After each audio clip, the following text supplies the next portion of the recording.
Hello, അസ്സലാമു അലൈക്കും. Air layering ചെയ്യുന്നൊരു വീഡിയോ ആണ്. എയർ ലെയറിങ് ചെയ്യുന്നത് വഴി നമുക്ക് പുതിയ തൈ എളുപ്പത്തിൽ ഉണ്ടാക്കിയെടുക്കാൻ പറ്റും. മാതൃവൃക്ഷത്തിൻ്റെ ഗുണങ്ങൾ കിട്ടുകയും വേഗം തന്നെ നമുക്ക് കായ്ഫലം ഉണ്ടാവുകയും ചെയ്യും.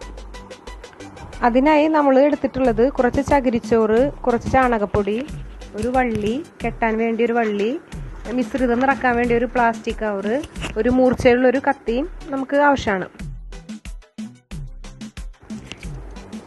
ചകിരിച്ചോറും ചാണകപ്പൊടിയും വെള്ളം നനച്ച് പുട്ടിൻ്റെ ഒരു പരുവത്തിൽ നമ്മൾ എടുക്കണം.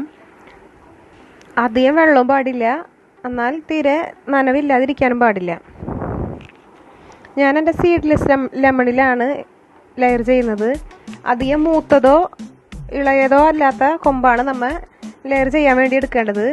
പച്ച നിറം മാറി വരുന്നൊരു കൊമ്പായിരിക്കണം. 1 ഇഞ്ച് നീളത്തിൽ തൊലി കളഞ്ഞ് ആ ഭാഗത്തിൻ്റെ വഴുവഴുപ്പ് മാറുന്നതിന് വേണ്ടി നമ്മളൊന്ന് ചുരണ്ടി കൊടുക്കുക. കൽ മാറുന്നതിന് വേണ്ടിയാണത്. അതിനുശേഷം കറ്റാർവാഴ മിശ്രിതം, കറ്റാർവാഴ അതുമ്മലൊന്ന് പുരട്ടി കൊടുക്കുക. പ്ലാസ്റ്റിക് കവറിൽ മിശ്രിതം നിറച്ചതിന് ശേഷം ഒരു ഭാഗത്തെ സെൻറ്റർ കട്ട് ചെയ്ത് അതിൽ വെച്ച് കെട്ടിക്കൊടുക്കുക. ഏകദേശം 2 മാസം കൊണ്ടൊക്കെ നമുക്ക് വേര് പിടിച്ച് കിട്ടും.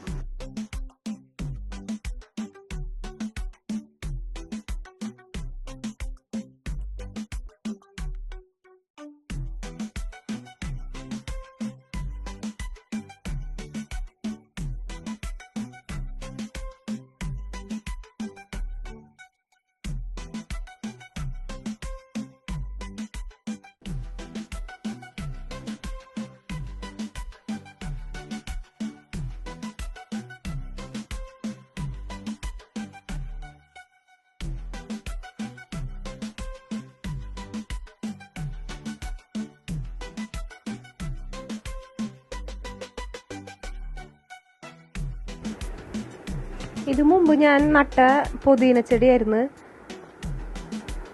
തണ്ട് നടുന്ന വീഡിയോ ഞാൻ ഇട്ടിരുന്നു. ഇപ്പോൾ ഇത് കുഴപ്പമില്ലാത്ത രീതിയിൽ അത്യാവശ്യം നല്ല രീതിയിൽ തന്നെ വളർന്നു വരുന്നുണ്ട്.